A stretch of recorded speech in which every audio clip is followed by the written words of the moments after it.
Picture this: a dark Ukrainian detention room. Late October 2025, steam rising from instant coffee in a metal cup. A young man, maybe 27, sits across from a journalist. His jaw bears a fresh surgical scar from a bullet. He speaks slowly in Korean, each word heavy. Being alive is such an uncomfortable thing for me right now. Why? Because he's a North Korean soldier, captured alive. And being a prisoner means something very different in his world. This isn't fiction. This actually happened. And right now he's stuck in a legal nightmare that nobody knows how to solve. Today's story asks a question with no good answer. What do you do when international law contradicts itself completely and totally? Let me take you back 15 months, October 2024. Western intelligence agencies confirm something shocking about the Ukraine-Russia war happening right now. North Korean soldiers, actual uniformed regular troops, are fighting for Russia in the Kursk region near the Ukrainian border. Not advisors, real soldiers. Initial estimates: over 10,000 active-duty North Korean soldiers deployed to European soil for the very first time in history ever. Why would North Korea send troops halfway around the world? Analysts suggest it's a trade. Soldiers in exchange for Russian military technology? Others say Kim Jong-un wants real battlefield experience. Combat training his forces haven't seen since the Korean War ended in 1953. By December, they're on the front lines. Young men, some barely 20 years old, thrust into brutal urban warfare against Ukrainian forces. Most don't speak Russian. Many have never left North Korea. They carry Russian military IDs and wear Russian uniforms to disguise their origin. Western estimates: over 3,000 North Korean casualties in just the first 2 months of fighting. That's massive losses in a very short time. January 11, 2025, Ukrainian President Zelensky posts something on social media that makes headlines worldwide within just hours of posting it. Our forces captured North Korean soldiers in Kursk. 2 men, wounded but alive. This has never happened before in modern warfare. Photos are released. One soldier has his jaw wrapped in bandages. The other leans on crutches, metal pins visible in his legs. They're given pseudonyms. Ri Kang-un, 27 years old. Paik Pyong-kong, 22. Both from regular North Korean army units in the country. Zelensky adds something chilling. Russian forces usually execute their wounded to erase all evidence of North Korean participation in this war completely. Ri was shot twice during intense combat. One bullet through his arm, another shattered his jaw completely, requiring extensive reconstructive facial surgery. Paik was hit by a Ukrainian drone strike and left on the battlefield for 4 days before Ukrainian forces finally found him alive. By the time medics reached him, severe infection had set in from his wounds. He nearly died from sepsis before treatment stabilized him. Now they're in Ukrainian custody, officially classified as POWs, that's the legal term, prisoners of war, under international law's protection completely. October 2025. 9 months after capture, South Korean journalist Kim Yong-mi flies to Ukraine for something that's never been done before ever. She interviews the 2 North Korean prisoners. January 2026, NBC's PD Note broadcasts the interview to millions of viewers across South Korea and online. Ri speaks about his mother back in North Korea. "I don't know if she's alive. I can't sleep thinking about her fate." His voice breaks. "I don't know what happened because of me. I should never have been born into this world at all. Being a prisoner is like being a traitor to your country. It's like turning against everything you were taught since childhood." Pak talks about his family. His parents don't even know he went to war. They still think he's in basic training somewhere. "If my parents suffer because of me being captured, I wouldn't be a good son. Death would be better than that outcome." Both prisoners clearly state they want to go to South Korea, not back to North Korea. They repeat this wish multiple times.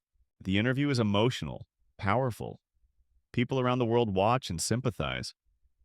But their request creates a massive legal problem for Ukraine. Let me explain why going back to North Korea is essentially a death sentence for these 2 men. This isn't speculation or exaggeration. In North Korean military culture and ideology, being captured alive instead of fighting to death is considered the ultimate act of betrayal. North Korean soldiers are issued grenades specifically for suicide if capture becomes imminent. It's called revolutionary self-sacrifice in their military training manuals.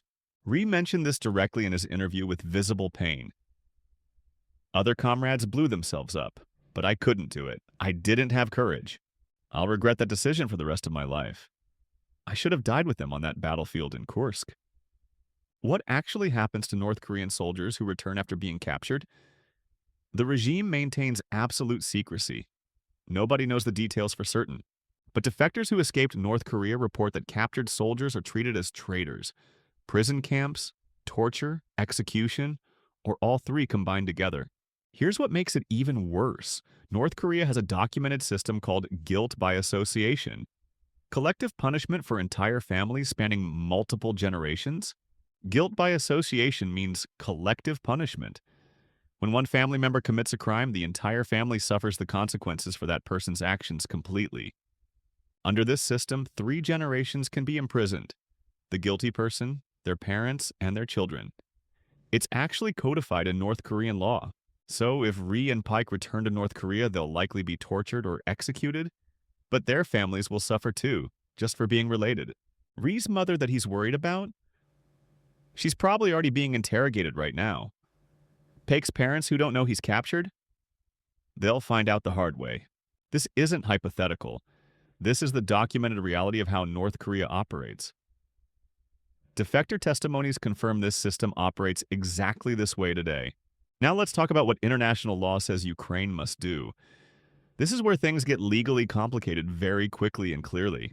The Geneva Convention is the international rulebook for war. It was written in 1949, right after World War II, to prevent future atrocities. Article 1 and 18 of the Geneva Convention introduces a crucial legal term: repatriation.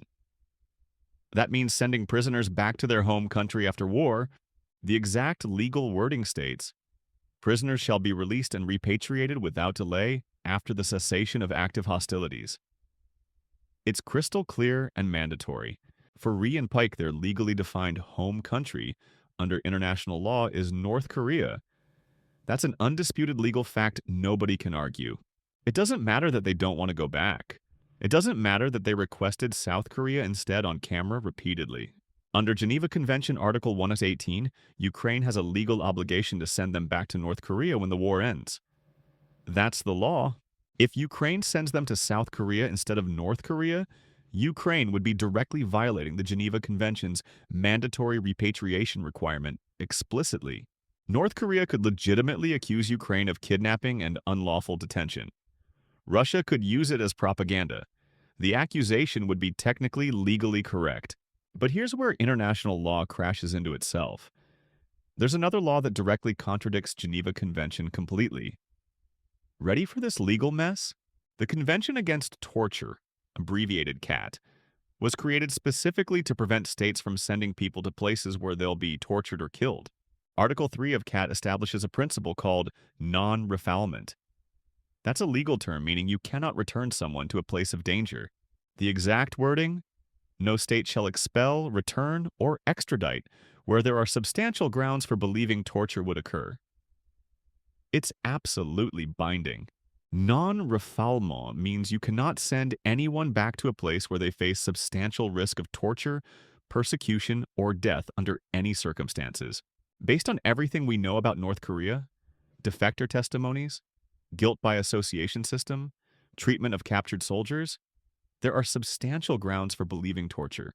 So now we have 2 equally binding international laws in direct conflict. Geneva says send prisoners home. CAT says don't send them to torture. Both laws are mandatory international obligations that Ukraine signed and ratified. Ukraine is legally required to follow both laws completely, but that's literally impossible. What if home is the place where they'll be tortured? The law provides absolutely no answer to this fundamental paradox at all. So let's play this out. 3 possible endings for Ri and Pake. Each one violates either Geneva or KT or creates massive problems. Option 1. Follow Geneva Convention strictly.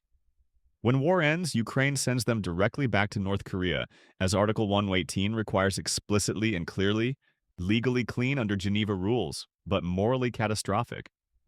They're almost certainly imprisoned, tortured, or executed upon arrival. Their families suffer under guilt by association too. This option clearly violates CAT's absolute prohibition on non-refoulement. Ukraine would be knowingly sending people to torture. That's a serious international crime itself. Option 2. Ukraine trades them to Russia in a standard prisoner exchange. Russia then sends them back to North Korea separately through their bilateral agreement. This creates what lawyers call chain refoulement, returning someone indirectly through a third country to the ultimate place of danger or torture. Same end result as option 1, just with Russia as an intermediary step in between. Still clearly violates CAT's non-refoulement principle entirely. International law explicitly prohibits chain refoulement too. You can't avoid responsibility by using a middleman country. Ukraine would still be legally responsible for the outcome. Option 3. Ukraine transfers them to South Korea permanently, respecting their expressed wishes and keeping them safe from torture. This satisfies CAT Article 3, no torture risk. Their families in North Korea still suffer, but at least Ryan Paik survive. Morally clean. But legally, it violates Geneva. By sending them to South Korea instead of North Korea, Ukraine directly violates Article 1 and 18's mandatory repatriation requirement. North Korea could legitimately accuse Ukraine of kidnapping. Russia could use this as propaganda. See, Ukraine doesn't follow international law. And technically, that accusation would be correct in this specific case. Here's the bigger practical problem. Ukraine desperately needs prisoner exchanges with Russia to get its own captured soldiers back home safely and alive. Thousands of Ukrainian soldiers are held prisoner in Russia right now. Their families desperately wait for them. Every exchange negotiation is critical for bringing them home. If Ukraine exempts North Korean soldiers from exchanges completely, Russia might refuse to trade any Ukrainian prisoners at all going forward anymore. That's real leverage at stake. Imagine you're a Ukrainian mother. Your son is a prisoner in Russia. Will he come home alive? That depends on whether Ukraine can negotiate exchanges. Do you sacrifice 2 North Korean men to save your son, or sacrifice your son for them? South Korea officially states it will accept North Korean soldiers who want to defect. The offer is public and official, but there's been no action. It's been over a year since Ri and Paik were captured alive in Kursk. They remain in Ukraine in detention. No decision has been made. They're stuck in legal limbo. That's when no existing law provides any clear path forward. Ukraine is paralyzed by this impossible choice completely. Here's what keeps me awake at night thinking about this impossible situation. There are still thousands of North Korean soldiers in Russia right now. Some are being killed in combat every single day. Some are wounded. And some might be captured again, facing the exact same legal nightmare. International law was created after World War II specifically to protect people in war. But what happens when the law itself contradicts completely? When there's literally no legal option that doesn't violate some international obligation? Who decides? And how do they decide? What's the right answer here? Do you follow Geneva Convention and send them to almost certain torture?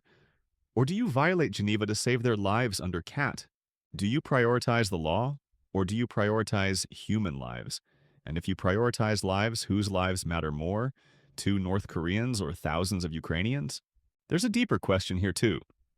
Is international law meant to protect people? Or is it meant to regulate state behavior regardless of outcomes? Because in this case, following the law kills people. Breaking the law saves them. So, what's the purpose of the law in the first place? I want to hear from you.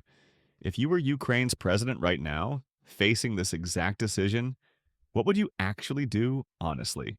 Would you send Ryan Paik back to North Korea following Geneva Convention exactly, knowing they'll probably be tortured or executed upon arrival? Would you send them to South Korea violating Geneva but saving their lives, risking all future prisoner exchanges with Russia for Ukrainian soldiers? Or would you keep them in indefinite detention, avoiding the choice entirely, leaving them stuck in legal limbo forever with no resolution ever? Think about it carefully. Because somewhere in a detention facility in Ukraine right now, 2 young men are waiting for an answer. Ri Kang-yoon, with that scar on his jaw from a bullet. Paik Pyong-kong, still learning to walk properly with metal pins in his legs. They didn't choose to be pawns in this impossible situation. But here they are, caught between contradictory laws and geopolitical interests way bigger than them. It's been over a year, no decision. Their families in North Korea probably already suffer, and they sit in that cell wondering what comes next. This story doesn't have an ending yet. Their fate is still being decided. Or maybe it's being avoided. Nobody seems to know for sure. International law says protect prisoners, but it also says send them home. When home means death, which law wins? Nobody can answer that. So I'm asking you. Drop a comment below. Tell me what you think Ukraine should do. What would you do in this impossible situation? Is there a right answer? Or is this one of those situations where every choice is wrong? I genuinely don't know anymore. What I do know is this. Two young men sit in a cell today waiting, and the world hasn't figured out what to do. Maybe there's a creative solution nobody's thought of yet. Maybe there's a legal loophole. Or maybe this is just genuinely unsolvable under current law. If you found this story interesting, hit that like button. Share it, because more people need to understand this impossible dilemma exists right now.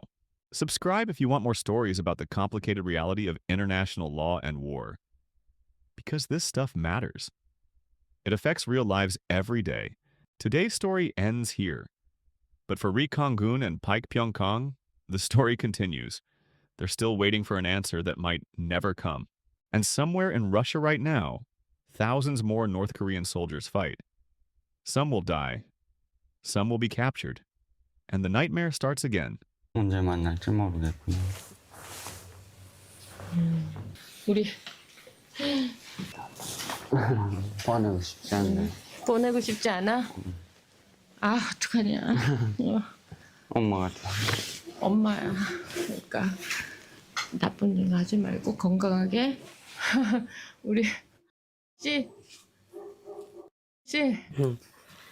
울어? 울지 마.